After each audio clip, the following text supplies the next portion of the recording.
बिस्मिल्लाहिर्रहमानिर्रहीम। अस्सलाम वालेकुम नाज़रीन, आप यूट्यूब चैनल देख रहे हैं। मैं इमरान खान हूँ। मियां नवाज शरीफ ने नया फ़ैसला किया है और एक्चुअली इसका अगर मैं समरी बयान करूँ तो वो क्या है कि नवाज शरीफ साहब ये चाहते हैं कि वज़ीर आज़म हो उनका भाई शहबाज शरीफ, वज़ीर आला पंजाब हो उनकी बेटी मरीम नवाज़ और अपोजिशन लीडर हो पाकिस्तान में मियाँ मोहम्मद नवाज शरीफ। यानी अब अपोजिशन लीडर का एक स्टेटस भी अपने पास रखना चाहते हैं। फैसला बहुत अजीब है जो नवाज शरीफ ने किया, लेकिन पहले नवाज शरीफ का एक स्टेटमेंट। मैंने आपको एक बयान बताया था शहबाज शरीफ का, और शहबाज शरीफ ने उस बयान के अंदर जो बात की थी वो आज हर पाकिस्तानी के दिल की आवाज़ है। शहबाज शरीफ ने कहा था महंगाई इतनी है कि समझ नहीं आता कि मुंह छुपा कर मैं कहाँ जाऊँ। शहबाज शरीफ साहब, आपको मुंह छुपा कर ही वाकई रहना चाहिए, आपका मुंह दिखाना बनता भी नहीं है।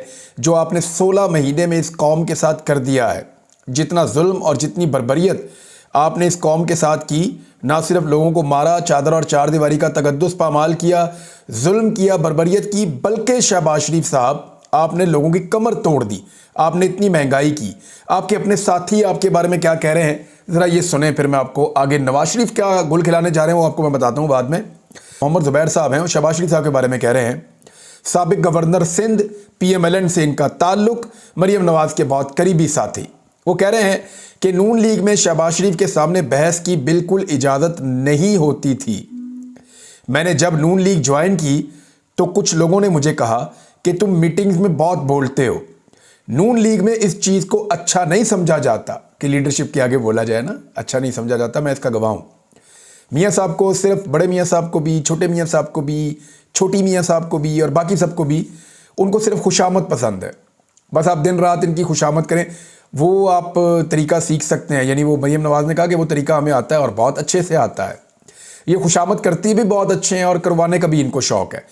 तो वो कहते हैं मीटिंग में बोलते बहुत हो, नून लीग में इस चीज़ को अच्छा नहीं समझा जाता। जो कुछ पिछले 2 साल में हुआ, ये मोहम्मद ज़ुबैर कह रहे हैं कि जो कुछ पिछले 2 साल में हुआ उसका दिफा करना मुमकिन ही नहीं है। वो 16 माह पाकिस्तान के बदतरीन साल थे। यानी शहबाज शरीफ ने जो कुछ 16 महीने इस मुल्क के साथ किया वो इतना बदतरीन था कि उसके बाद मुंह छुपाना ही बनता है। मियाँ साहब, आपका मुंह दिखाना आपका बनता नहीं है। अब आ जाएंगे नवाज शरीफ साहब ने क्या फैसला कर दिया अजीबोगरीब, लेकिन पहले उनका एक स्टेटमेंट आप देख लें। मियाँ नवाज शरीफ कह रहे हैं कौन सी कारकर्दगी है जो आवाम से मिलूं। सवाल उन्होंने पूछा शहबाज शरीफ से, अपने लोगों से, कि कौन सी ऐसी कारकर्दगी, हमने कौन सा ऐसा तीर मारा कि मैं आवाम से जाकर मिलूं। नवाज शरीफ भी वही बात कर रहे हैं, मोहम्मद ज़ुबैर भी वही बात कर रहे हैं, हर बंदा वही बात कर रहा है। और शहबाज शरीफ ने अपने मुंह से कहा कि मैं मुंह छुपाता फिर रहा हूं। वजह क्या है?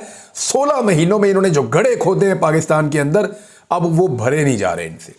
इन्होंने इकॉनमी का वो हाल कर दिया है कि IMF ने इनसे उस तरह की शराइत मनवा ली हैं, आपको अब ये बताएंगे नहीं, ये कभी फैक्ट सामने नहीं लाएंगे। तहरीक इंसाफ को, बाकी जमातों को, जमात इस्लामी को, सबको और हुकूमती इत्तेहादी जमातों को मुतालबा करना चाहिए कि जो भी आपने IMF के साथ मुआहिदा किया है उसकी तफसीलात कौम के सामने रखें। ये मुआहिदे की तफसीलात छुपाएंगे आपसे, क्योंकि IMF से ये रिपोर्टें पॉजिटिव किस्म की लेंगे और मुआहिदे की तफसीलात छुपाएंगे और पाकिस्तान को मजीद गिरवी रखते जाएंगे। मुश्किल तरीन मुआहिदा इन्होंने कर दिया IMF के साथ।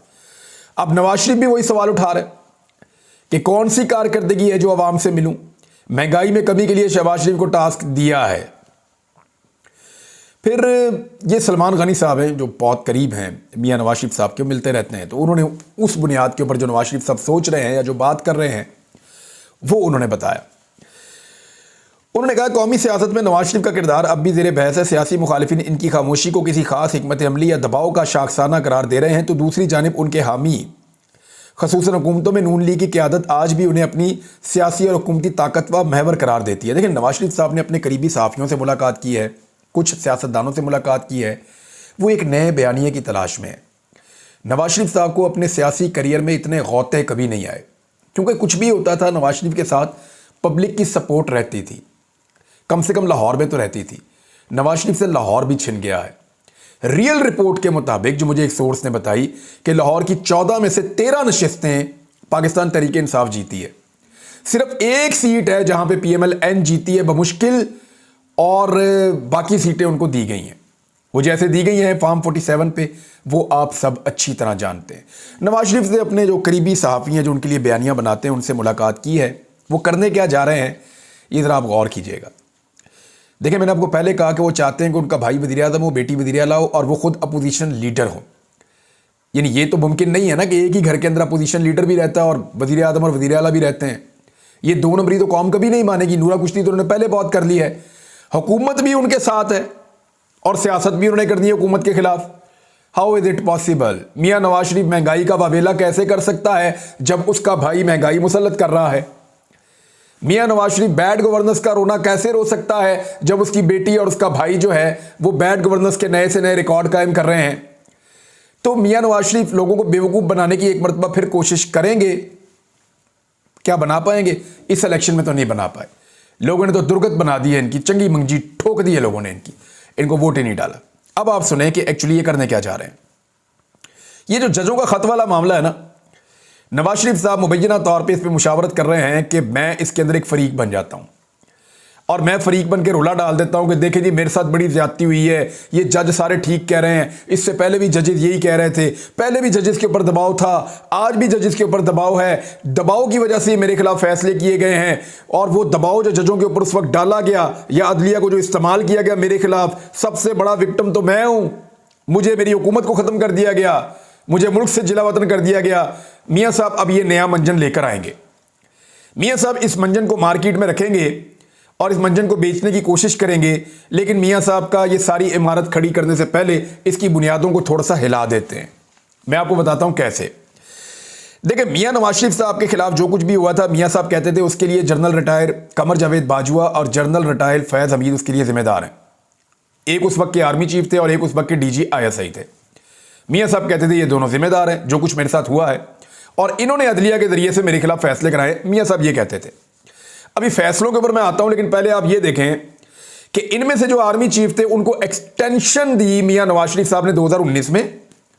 2019 में मियाँ नवाज शरीफ साहब के वोट के बगैर एक्सटेंशन मुमकिन नहीं थी क्योंकि मामला अदालत में चला गया था।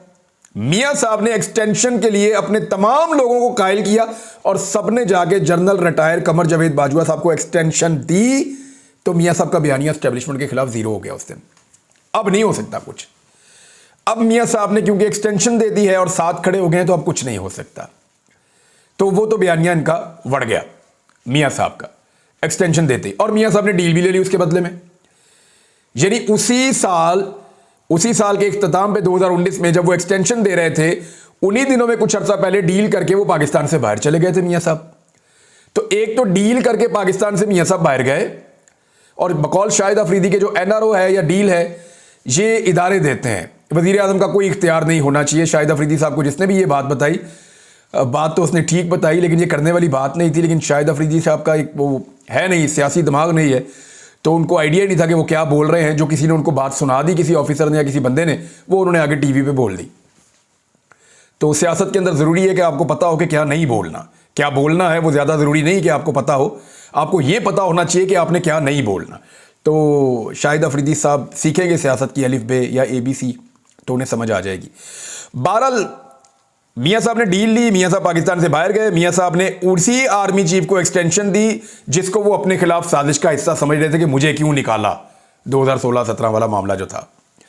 तो अब उन्हीं को एक्सटेंशन दे दी मियाँ साहब ने। तो जब एक्सटेंशन दे दी तो फिर गिला कैसा, शिकवा कैसा? अब तो आप नहीं कर सकते मियाँ साहब, नंबर 1। नंबर 2, मियाँ साहब ने अदलिया के खिलाफ एक बयानिया बनाया था, लेकिन वो सारा का सारा बयानिया कब उड़ गया? वो सारा बयानिया ये जो NRO 2 हुआ ना उसके अंदर उड़ गया। कैसे उड़ा? ये ऐसे उड़ा कि मियाँ साहब के जितने भी केसेस हैं, चाहे वो एवनफील्ड अपार्टमेंट्स का मामला हो, अल अजीज़िया वाला केस है, अल तौफीक वाला है, हुदैबिया वाला है, रमज़ान शुगर मिल वाला है, या जाली अकाउंट्स वाला है, और बहुत सारे केसेस हैं। शरीफ ख़ानदान के जितने भी मुकदमात हैं या जितने भी केसेस थे वो सारे टेक्निकल ग्राउंड्स के ऊपर ख़त्म हो गए। मेरिट के ऊपर कोई केस इनका ख़त्म नहीं हुआ, टेक्निकल ग्राउंड्स के ऊपर इनके मुकदमात ख़त्म हुए। आज इमरान खान साहब के मुकदमात के अंदर उनके वकला जो हैं वो मेरिट के ऊपर बात कर रहे हैं। इमरान खान के शदीद मुखालिफिन राना सनाउल्लाह जैसे लोग कह रहे हैं ये केस जाली बने हैं, इमरान खान पे जाली केसेस हैं, ये नहीं टिकेंगे, मेरिट के ऊपर आते ही नहीं है। सारे अपने मुंह से कह रहे हैं और वो ये कह रहे हैं जब भी अदालत इसको सुनेगी मेरिट के ऊपर ये उड़ जाएंगे। लेकिन नवाज शरीफ साहब के केसेस टेक्निकल बुनियादों पर एनआरओ 2 की मौजूदगी में जब इन्होंने हुकूमत बनाई, इमरान खान की हुकूमत बना गिराकर, तो कवानीन तब्दील करके फायदे लेकर मियां साहब के केसेस, शहबाज शरीफ के, हमजा शहबाज के, नवाज शरीफ के, दमादों के, बच्चों के, आगे पीछे रिश्तेदारों के, सबके केस इन्होंने खत्म करवाए। समधियों के केस खत्म करवाए, सालों के केस खत्म करवाए, सबके केस इन्होंने खत्म करवाए। कैसे करवाए? दाव लगा के, हुकूमत में आकर कवानीन को तब्दील करके, सिस्टम को इस्तेमाल करके, एनआरओ 2 के जरिए इन्होंने अपने केसेस खत्म करवाए टेक्निकल बुनियादों पे। आज तक मियां नवाज शरीफ साहब ने जवाब नहीं दिया। मियां साहब बन जाएं फरीक, अदालतों में चले जाएं दोबारा, अपने केसेस को दोबारा खुलवा लें और बैरिट के ऊपर अपने केसेस का फैसला करवाएं। यह तो मुमकिन नहीं है कि जब आपका दिल करे तो आप एक डील करें और एनआरओ लेकर अपने केसेस माफ करवा दें और बाद में उन्हीं केसेस की बुनियाद के ऊपर जिनको आपने एनआरओ लेकर माफ करवाया है एक बयानिया खड़ा करें कि आपके साथ ज्यादती हुई थी। तो फिर केसेस क्यों ना दोबारा खुल जाएं आपके? होना तो ये चाहिए कि अगर ये इसका फरीक बने, क्योंकि अब ये करेंगे क्या, ये इसको फैलाएंगे, रायता इतना फैलाएंगे, मामले को इतना फैलाएंगे कि असल चीज से लोगों की तवज्जो हट जाए। जो खत वाला मामला है लोग उसको भूलकर ये बात करना शुरू कर देंगे मियां साहब नाल भी ज्यादती हुई तो इमरान खान नाल भी ज्यादती हुई। ऐसा नहीं है। मियां साहब आपने ज्यादती की है और इमरान खान के साथ ज्यादती हुई है। आपने आज तक अपनी वेल्थ का हिसाब नहीं दिया। आपने आज तक करप्शन के केसेस में से किसी एक का भी जवाब नहीं दिया। सारे टेक्निकल ग्राउंड्स के ऊपर आप बचते रहे हैं। दूसरी जानिब इमरान खान अपने मुकदमात को लड़ रहा है, वो जेल से भागकर डील नहीं कर रहा और आप डील कर कर हमेशा भाग जाते हैं। आप में और इमरान खान में जमीन आसमान का फर्क है। अब मियां साहब जो हैं वो जजों के ऊपर तकिया रखेंगे, यानी एस्टेब्लिशमेंट के साथ वो उनकी पहले ही डील हो चुकी थी और जो रिटायर्ड जजेस हैं उनके ऊपर अब ये इंतकामी कार्रवाई करेंगे। लाओ जी उनको अदालतों में, बुलाओ जी उनको अदालतों में।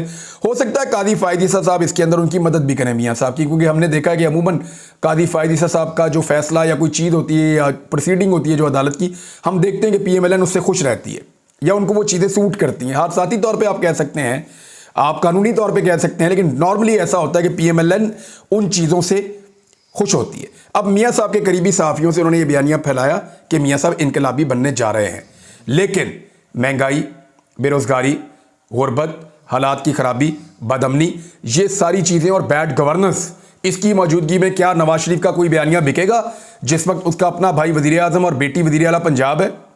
मुझे तो नहीं लगता। मरियम नवाज ने 4 दिन के बाद उनकी हुकूमत जागी है भावल नगर वाले वाक़े के ऊपर, 4 दिन के बाद जागी है।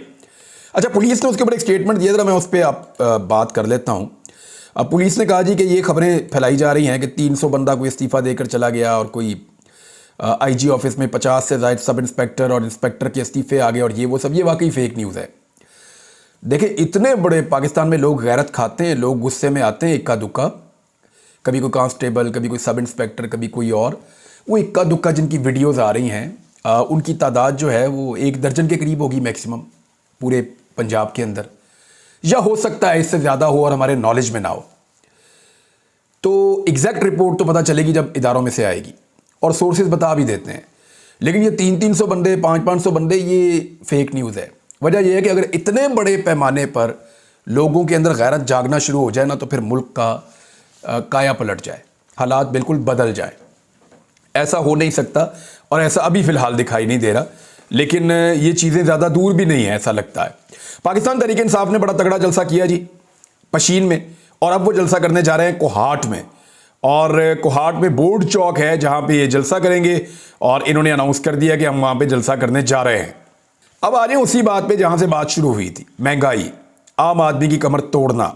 इसके ऊपर जो है वो मुजम्मल असलम, जो पाकिस्तान तहरीक इंसाफ के और खैबर पख्तूनख्वा के इस वक्त एडवाइज़र भी हैं, वो ये कहते हैं मुल्क की माशी कमर टूट चुकी, मगर फैसला साजों को समझ नहीं आ रही। जमहूरियत को खतरा सिर्फ फार्म 47 की जमातों से है। 2 खानदानों ने मुल्क और ओहदों पर कब्जा करके मुल्क को जाम कर दिया है।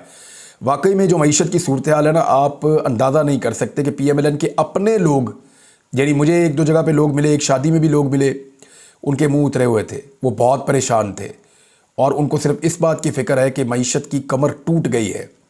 बेड़ा गर्क कर दिया मईशत का पिछले 16 महीने की इनकी हुकूमत ने, फिर निगरान हुकूमत ने, और अब जो हुकूमत आई है अब भी इनको कोई समझ नहीं आ रही कि हमने कैसे चलाना है, क्योंकि जिसने मईशत को चलाना है उसका ताल्लुक इनकी पार्टी से नहीं है और इनको पता भी नहीं है कि वो कैसे चला रहा है और क्या कर रहा है। एक रिपोर्ट आई है एशियन डेवलपमेंट बैंक की, वर्ल्ड बैंक की भी एक रिपोर्ट थी मिलती जुलती। एशियन डेवलपमेंट बैंक की भी एक रिपोर्ट है, वो ये कह रहे हैं कि जो पाकिस्तान है वो एशिया का सबसे महंगा मुल्क बन चुका है इस वक्त। इस साल भी पाकिस्तान एशिया का सबसे महंगा मुल्क रहेगा, अगले साल भी पाकिस्तान एशिया का सबसे महंगा मुल्क रहेगा, पिछले साल भी पाकिस्तान एशिया का सबसे महंगा मुल्क था। यह किया जी इस हुकूमत ने। और इससे पहले इमरान खान के दौर में यह आदादोशुमार नहीं थे कि हम सबसे महंगे थे, हमारा कहीं नीचे जाके नंबर आता था, वो डाटा मैं चेक कर लूंगा। लेकिन सबसे महंगा मुल्क एशिया के अंदर जो है वो पाकिस्तान इस वक्त है। और दूसरी जो अलार्मिंग बात है वो ये है इस रिपोर्ट के अंदर कि पाकिस्तान की जो पॉलिसीज हैं उनके नतीजे में पाकिस्तान की जो ग्रोथ है वो भी बहुत स्लो है। यानी कोई ऐसी उम्मीद नहीं है कि फटाफट ये हालात ठीक हो जाएंगे या महंगाई कंट्रोल हो जाएगी। आमदन लोगों की लगातार नीचे जा रही है, महंगाई लगातार बढ़ती जा रही है, और लिविंग के लिहाज से, शहरियों के रहने के लिहाज से पाकिस्तान इस रीजन का सबसे महंगा मुल्क बन चुका है।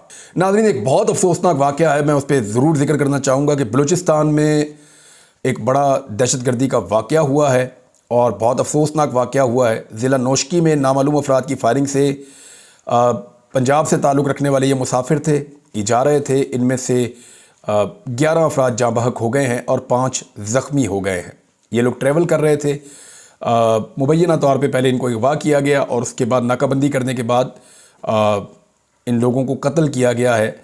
और ये बहुत अफसोसनाक है, लॉ इन्फोर्समेंट के लिए चैलेंजिंग सूरत हाल है। कुछ लोगों का ये कहना है कि ये लोग ईरान और इराक़ जा रहे थे ज़ियारतों के लिए, कुछ लोगों का कह रहा है कि तिजारत वगैरह के लिए, सबकी अपनी अपनी बातें हैं। लेकिन एक्चुअली ये लोग जो हैं वो वहाँ से ट्रैवल कर रहे थे, इनको उतारा गया दहशतगर्दों की जानिब से, और जो अस्करियत पसंद हैं उन्होंने इनको जान से मार दिया। ये जाँ बहक हो गए हैं, बहुत अफसोसनाक वाक़या है। चैलेंजेस बढ़ते चले जा रहे हैं सिक्योरिटी फोर्सेस के लिए बलूचिस्तान में, कबायली इलाकों में, और स्पेशली जो गिलगित बल्तिस्तान में जो इंसिडेंट हुआ उसके बाद वहाँ पे भी बहुत ज़्यादा काम में तेज़ी लाने की ज़रूरत पड़ गई है। बहावल नगर का जो वाक़या है उसकी तहकीकात के लिए एक JIT बना दी गई है, उसका नोटिफिकेशन भी जारी कर दिया गया है। जो स्पेशल सेक्रेटरी होम हैं फजलुर रहमान, वो कन्वीनियर हैं। उसके अलावा कमिश्नर बहावलपुर को इसमें शामिल किया गया है और DIG स्पेशल ब्रांच फैसल राजा को इसमें शामिल किया गया है। और ISI और IB का एक नुमाइंदा भी JIT का हिस्सा होगा, इंटेलिजेंस ब्यूरो का और ISI का। तो ये जो ISPR ने कहा था कि एक मुश्तरका टीम बनेगी, अब देखते हैं 72 घंटे के अंदर ये क्या रिपोर्ट बनाकर हुकूमत को पेश करते हैं।